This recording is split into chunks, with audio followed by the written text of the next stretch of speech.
إن الحمد لله نحمده ونستعينه ونستغفره ونؤمن به ونعوذ بالله من شرور أنفسنا ومن سيئات أعمالنا ومن يهده الله فلا مضل له ومن يضلل فلا هادي له وأشهد أن لا إله إلا الله وحده لا شريك له وأشهد أن محمدا عبده ورسوله أما بعد فقال الله تعالى في القرآن المجيد والفرقان الحميد أفلا يتدبرون القرآن أم على قلوب أقفالها۔ آپ لوگ قرآن میں غور و فکر کیوں نہیں کرتے؟ کیا ان کے دلوں پر تالے لگے ہوئے ہیں؟ افلا یتدبرون القرآن، کہ قرآن میں تم لوگ غور و فکر کیوں نہیں کرتے؟ کیا ان کے دلوں پر تالے لگے ہوئے ہیں؟ تو میرے پیارے بھائیوں، اللہ کا لاکھ لاکھ شکر ہے کہ اس نے ہمیں دین محمدی اور دین اسلام میں داخل کیا ہے۔ اس میں ہماری کوئی بہادری نہیں ہے، اس میں ہماری کوئی ایفرٹس نہیں ہے۔ ہم تو مسلم گھرانے میں پیدا ہوئے ہیں، تو مسلمان ہونا ہمیں وراثت میں مل گیا ہے۔ اس کے لیے نہ تو ہم نے کوشش کی ہے، نہ ہی دین کا مطالعہ کیا ہے۔ مسلم گھرانے میں آنکھ کھولی ہے، والدین مسلمان تھے تو الحمدللہ، تو اللہ کے فضل سے ہم بھی مسلمان ہو گئے ہیں۔ مگر میرے بھائیوں، جیسا کہ میں نے قرآن کی آیت پڑھی ہے، تو اس میں واضح طور پر کہا گیا ہے کہ قرآن میں غور و فکر کرنا چاہیے۔ اللہ تعالی ہمیں حکم دے رہے ہیں، تحقیق کرنے کی دعوت دے رہے ہیں کہ قرآن جو کہ برحق کتاب ہے، جس کا ایک ایک لفظ جو ہے وہ صحیح ہے، جو کہ یونیورسل ٹروتھ ہے۔ معاذ اللہ کوئی گمان بھی نہیں کر سکتا کہ قرآن میں کوئی کمی کوتاہی ہے یا کوئی قرآن کے الفاظ میں صداقت نہیں ہے، تو پھر بھی ہمیں حکم دیا گیا ہے۔ ایک قرآن کی آیت ہے، والذین ذکروا بآیات ربہم لم یخروا علیہا صما وعمیانا۔ مومن تو وہ ہیں جن کے سامنے اللہ کی آیات بھی نہ پیش کی جائیں تو وہ اندھے اور بہرے بن کر اسے مان نہیں لیتے، بلکہ تحقیق کرتے ہیں۔ تو اللہ نے جو ہمارا دین اسلام ہے، اس نے ہمیں بہت زیادہ تاکید کی ہے کہ ہمیں اس پہ غور و خوض کرنا چاہیے، تدبر کرنا چاہیے، سوچنا چاہیے کہ یہ جو ہے دین اسلام ہے کیا۔ تو میرے بھائیوں، ایک مثال ہے، کیا کسی مثال بیان کرنے والے نے مثال بیان کی ہے کہ ایک مالک اپنے غلام کو بازار میں کچھ سودا لینے کے لیے بیچتا ہے کہ آپ یہ چیز لے کے آ جاؤ۔ غلام باہر جاتا ہے، لوگوں کا ہجوم ہوتا ہے، کوئی تماشا کرنے والا، کوئی مداری گر لوگوں کا دل بہلا رہا ہوتا ہے، وہ اپنے کرتب دکھا رہا ہوتا ہے۔ تو وہ جو غلام جب جاتا ہے تو اس بھیڑ میں گم ہو جاتا ہے، تو وہ مداری گر کے کرتب دیکھنے میں اتنا مگن اور مشغول ہو جاتا ہے کہ وہ بھول جاتا ہے کہ اس کے مالک نے اسے بازار سے کیا لینے کے لیے بھیجا ہے۔ پھر رات کو شام ہو جاتی ہے، وقت گزر جاتا ہے، بازار بند ہو جاتے ہیں، دکانیں بند ہو جاتی ہیں، مارکیٹیں کلوز ہو جاتی ہیں، تو اسے یاد آتا ہے تو میرے تو مالک نے مجھے فلاں سودا لینے کے لیے بھیجا تھا۔ تو وہ پشیمان ہوتا ہے، شرمندہ ہوتا ہے کہ میں کیا منہ لے کے جاؤں گا، مالک کا سامنا کیسے کروں گا۔ مجھے تو مالک نے بھیجا تھا کہ فلاں چیز لے کے آؤ، تو میں تو خالی ہاتھ جا رہا ہوں۔ جس کام کے لیے مجھے بھیجا تھا وہ کام میں نے کیا نہیں ہے، اور جس کام کے لیے مجھے نہیں بھیجا تھا اس کام میں نے اپنا وقت ضائع کر دیا ہے۔ تو وہ اتنا شرمندہ ہے، تو یہی ہمارا حال ہے میرے بھائیوں کہ اللہ نے ہمیں اپنی عبادت کے لیے دنیا میں بھیجا ہے. جیسے کہ قرآن کی آیت ہے سورۃ الملک میں نِلَّذِی خَلَقَ الْمَوْتَ وَالْحَیَاةَ لِیَبْلُوَکُمْ أَیُّکُمْ أَحْسَنُ عَمَلًا، کہ ہم نے زندگی اور موت کو اس لیے پیدا کیا ہے تاکہ آپ لوگوں کی آزمائش کی جائے کہ کون اعمال صالح کرتا ہے اور کون اعمال صالح نہیں کرتا. تو میرے بھائیوں زندگی کا جو aim of the creation of our life یہی ہے کہ ہم اللہ کی عبادت کریں.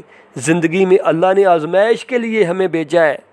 تو یہی بات ہے میرے بھائیوں، جو مالک نے ہمارے ذمے ڈیوٹی لگائی ہے، اگر کوئی دنیا کا مالک وہی ذمہ داری لگاتا ہے اور اس کا غلام اور اس کا نوکر وہ ذمہ داری ایسن طریقے سے پوری نہیں کرتا تو اس کے غلام کو کتنا خوف ہوتا ہے کہ وہ مالک کا سامنا کیسے کرے گا. تو میرے بھائیوں ایک ہم ہیں، ہمیں اللہ نے اپنی عبادت کے لیے وما خلقت الجن والانس الا لیعبدون، کہ ہم نے انسانوں اور جنوں کو صرف اسی لیے پیدا کیا ہے کہ وہ میری عبادت کریں. تو میرے بھائیوں ہم کیا جو ہمارے رب نے ہمارے اللہ نے ہماری ذمہ داریاں لگائی تھی کیا ہم وہ ایسن طریقے سے پوری کر رہے ہیں؟ تو میرے بھائیوں کیا مالک پوچھے گا نہیں؟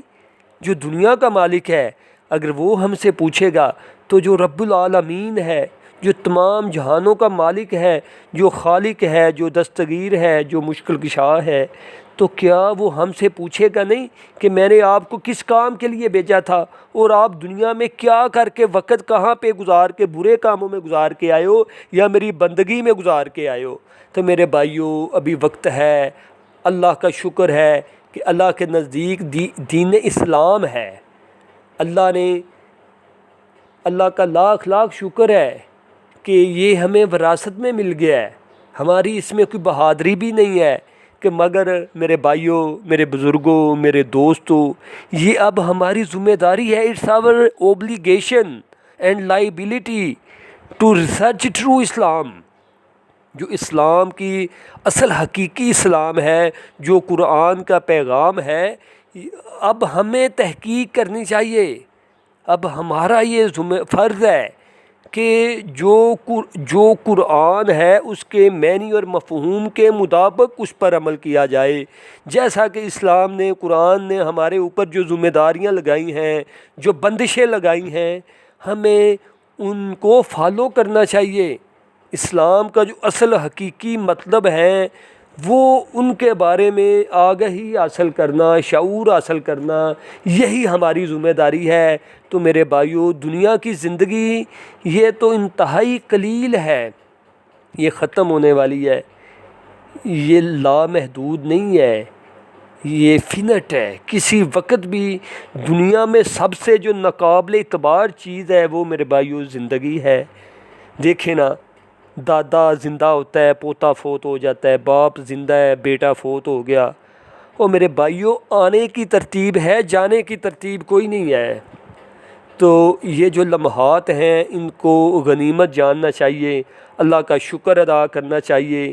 ایک حدیث کا مفہوم ہے کہ دنیا کا ایک لمحہ اللہ کی یاد میں غور و خوض کرنا، فکر کرنا آخرت کے ہزاروں سالوں سے بہتر ہے.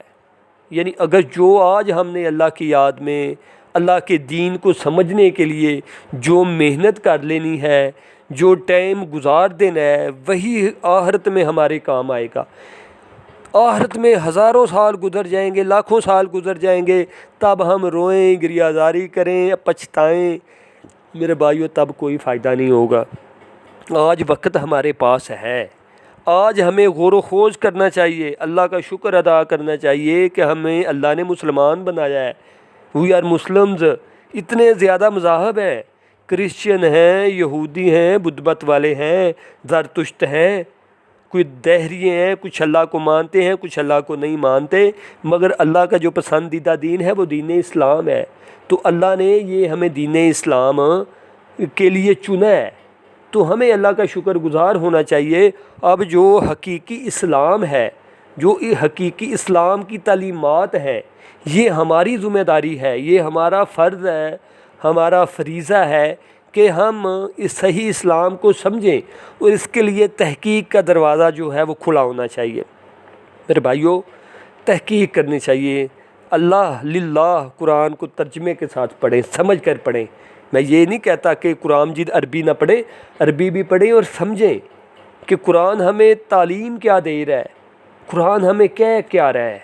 تو میرے بھائیوں، میں ہلکی سی کوشش کی ہے کہ انداز بیاں گرچہ بہت شوق نہیں ہے، انداز بیاں گرچہ بہت شوق نہیں ہے، شاید کہ تیرے دل میں اتر جائے میری بات۔ میرے بھائیوں، آج سے معمول بنا لیں، قرآن مجید کو ترجمے کے ساتھ پڑھیں، قرآن میں غور و خوض کریں، فکر کریں، تدبر کریں، اسے سمجھیں، اس پر عمل کریں۔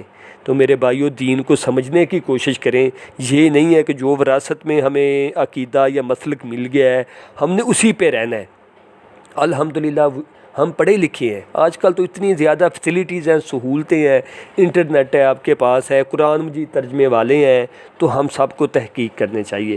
میرے بھائیوں، یہ جتنا بھی میرا ٹاپک ہے، میرا مقصد یہی ہے کہ ہم سب کو، اگر اللہ نے ہمیں مسلم گھرانے میں پیدا کیے، آگے ہماری ذمہ داری ہے کہ ہم جو حقیقی اسلام ہے، ٹرو اسلام ہے، اس کی تلاش کریں، اس پہ عمل کریں، دین اسلام کی روح کو سمجھنے کی کوشش کریں۔